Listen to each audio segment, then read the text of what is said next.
I want to start today with a number that came across my desk this morning. It's a projection for where the global economy is heading by early 2026. And the number is $120 trillion. 120 trillion. Yeah. That is the global GDP, the total value of absolutely every good and service produced by humanity in a single year. Right.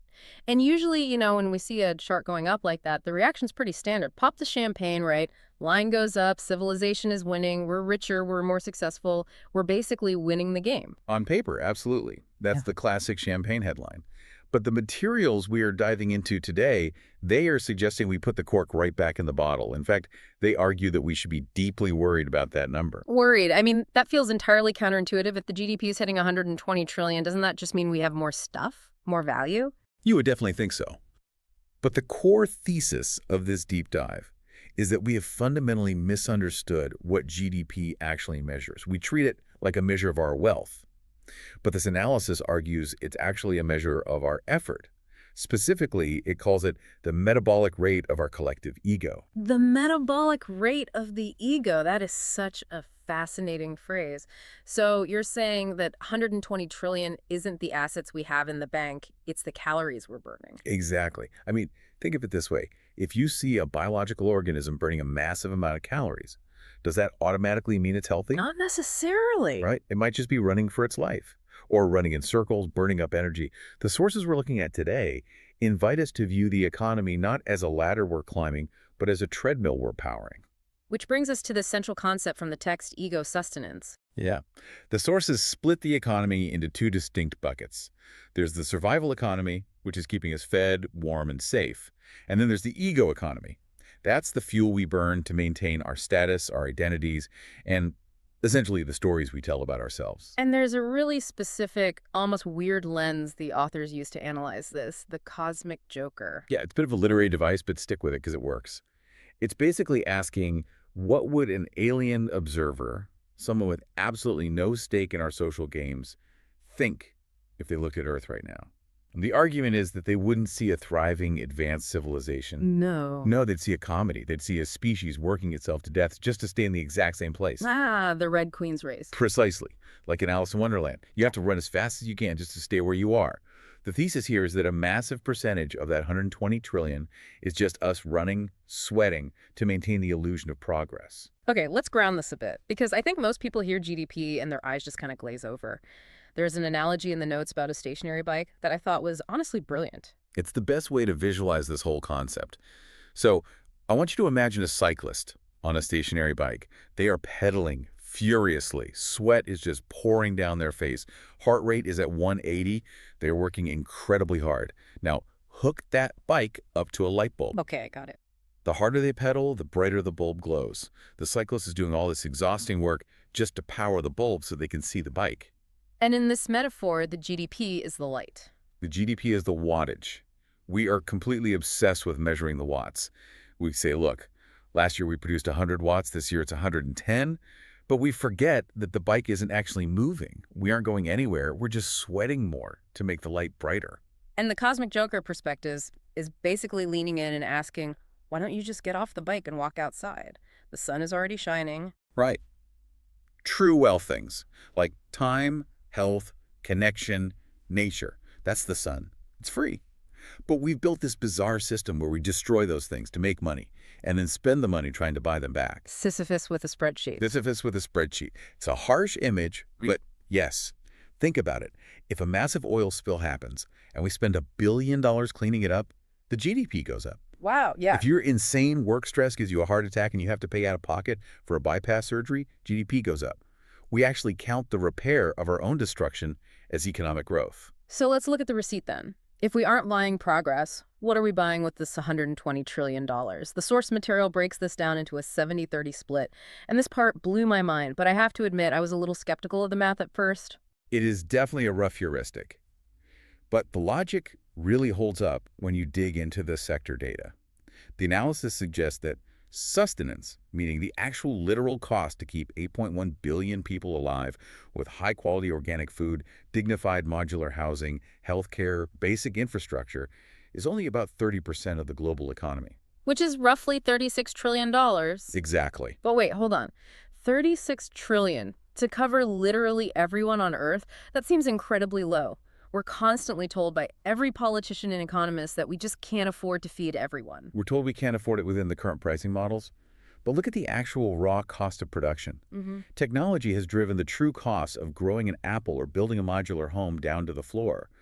The price we pay at the register is mostly marketing, branding, the logistics required to stock 50 slightly different varieties of the exact same cereal, and massive real estate markups. Okay, so if 36 trillion comfortably covers the biological reality of keeping humans alive and happy, where on Earth is the other 84 trillion going? That is the ego tax. That is the story fund. The story fund. I love that. It's the money we spend just to signal who we are to other people. It's the premium you pay for the little designer logo on the shirt, not the cotton itself. It's the extra $1 million for the house in the right neighborhood. It's the entire advertising industry, which basically exists solely to invent needs you didn't even know you had yesterday. There's a statistic here that really highlights the absurdity of this. The cost to stop starvation. Yeah, this is where the cosmic joker stops laughing and things get pretty dark. Current estimates to completely end global starvation range around $40 billion a year. 40 billion. In a $120 trillion economy, that is 0.03%. It is a rounding error. It's literally the coins found in the couch cushions of the global economy. So the argument here is that we don't solve hunger, not because we lack the resources, but because, what? We just don't care. It's deeper than that, because the ego doesn't get a dopamine hit from solving it. The ego thrives on hierarchy. It wants to be the hero. It wants the struggle. If you just magically solve the problem efficiently, there's no story left. The global economy is optimized for drama, not efficiency. Man, that is a cynical take. It is highly cynical. Yeah. But look at where the actual money goes. We spend trillions on defense against other humans who are basically just us in different uniforms.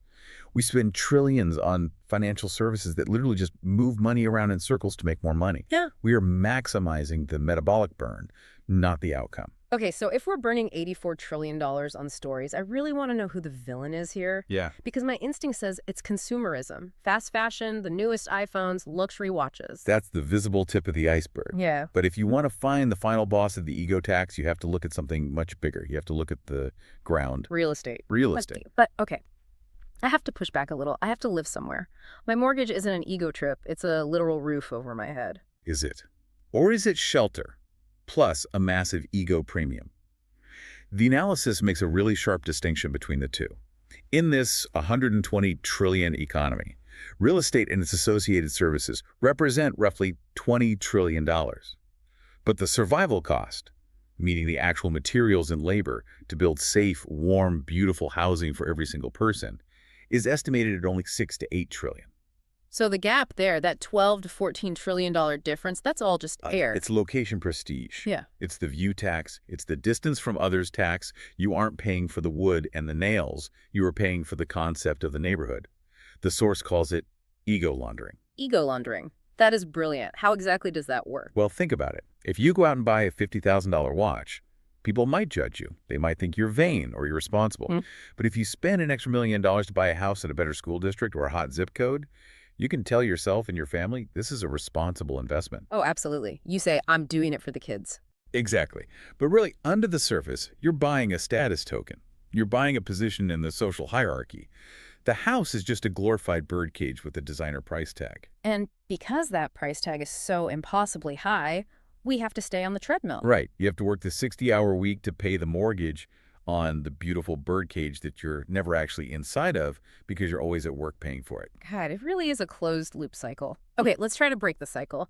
The source material engages in a bit of a thought experiment here, which I think is where this gets really fun.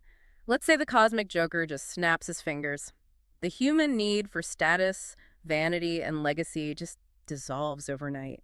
We enter the post-ego economy. This is the creative surplus scenario.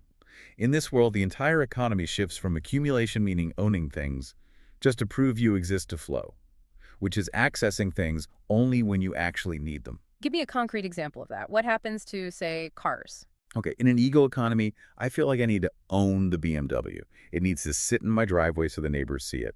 And statistically, it sits idle 95% of the time. In a post-ego world, Nobody cares what you drive. There's no status attached. You just want to get to the party. So you move to autonomous shared fleets. You access the utility of transportation without the heavy burden of possession. And what about that $84 trillion dividend? If we aren't spending it on status and ego, where does all that money or energy go? The numbers listed in the source here are honestly staggering. They are. The source lists some moonshot projects that we currently say are just way too expensive. For example, cleaning the entire ocean of plastic. Which is usually framed as this completely impossible pipe dream. Right.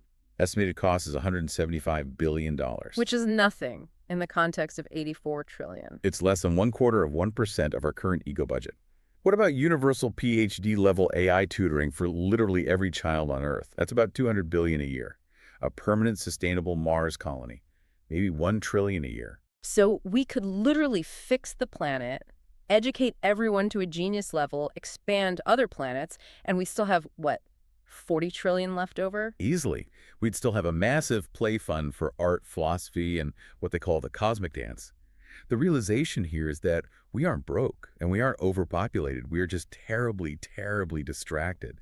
We are allocating our best resources to a psychological game instead of physical reality. Even the military budget shifts, right? Now, the $2.2 trillion defense budget becomes what they call global internal medicine. You repurpose armies to build high-speed maglev trains and desalination plants instead of bombs. It sounds totally utopian, but I have to play the skeptic here for a second. Yeah. You can't just flip a switch like that. If we stopped buying things for status tomorrow, the global economy would absolutely crash. Millions of people work in those vanity industries.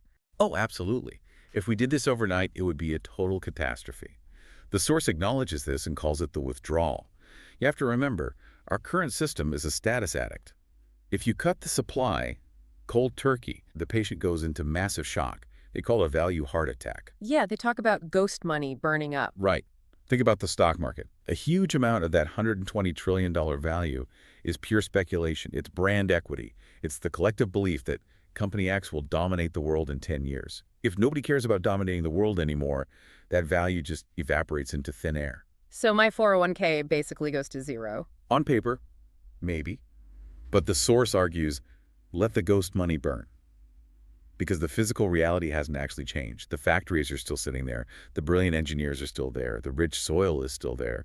The wealth that vanishes is just the psychological scorecard. But the psychological toll of losing that scorecard, I mean, imagine the identity crisis. That's the real danger of the transition. They call it the great boredom. I want you to imagine a senior VP who has spent 30 years relentlessly clawing their way up the corporate ladder.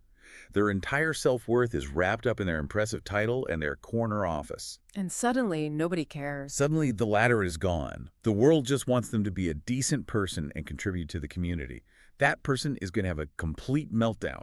They won't know why to even get out of bed in the morning. It's the unlabeling. Exactly.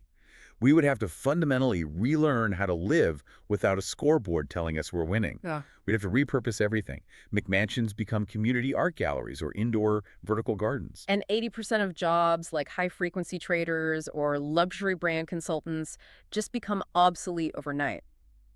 But that leads to the ultimate question. What happens to the work week if we aren't endlessly chasing the ghost money? This is what they call the efficiency bloom. And this brings us right back to the start.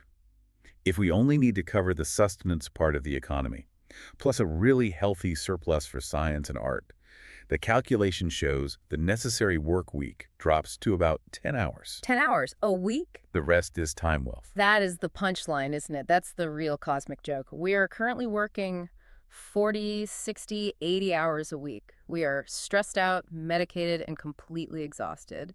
And we are doing all of it to maintain a system where we still have people sleeping on the streets just so we can keep our concept of self looking shiny and important. We are working 60 hours a week to avoid the terrifying freedom of working 10. We're keeping ourselves frantically busy because we're secretly afraid of what we'd find out about ourselves if we actually stopped. Wow. So, look, we probably aren't going to overhaul the entire global economy by next Tuesday, but the source material does offer a specific challenge for you, the individual listener, a concept called ego-dithering. I really like this part. It's highly actionable. It basically challenges you to start the eviction process right now, personally. You don't have to wait for the global market crash. So how do we actually do it? Identify one ego monument in your own life. Just one. Maybe it's a job title you're clinging to just for the prestige, even though the actual day-to-day work makes you miserable. Maybe it's a massive purchase you're planning just to impress people you don't even really like. Or a social mask you wear at parties. Right. And just pause and ask yourself, is this for my joy? Is this for my actual utility? Or is this purely for my status? And if it's for the status, try to let it crumble. Just stop paying the tax on that one specific thing Step off the stationary bike, just for a minute. and see if the light actually goes out. Or if, surprisingly, you just find yourself standing outside in the sun. That is a hell of a perspective shift to carry into the rest of the week. Next time you see a headline celebrating economic growth, maybe take a second to ask what exactly is growing. The sweat on our brows or the distance we've actually traveled. Exactly. But there's one final thought I want to leave you with, something outside the text. We've been talking about the ego as this massive, exhausting burden, but what if all this endless, obsessive ego building wasn't just a glitch or a mistake? What if it was just the necessary, ugly scaffolding required to build a globally connected, technologically advanced species? And now, right now, we finally have the tools to just take the scaffolding down and see what we've actually built. That's a beautiful way to look at it. The construction phase might just be over. Let's hope so. Thanks for diving deep with us today. Always a pleasure. We'll catch you on the next deep dive.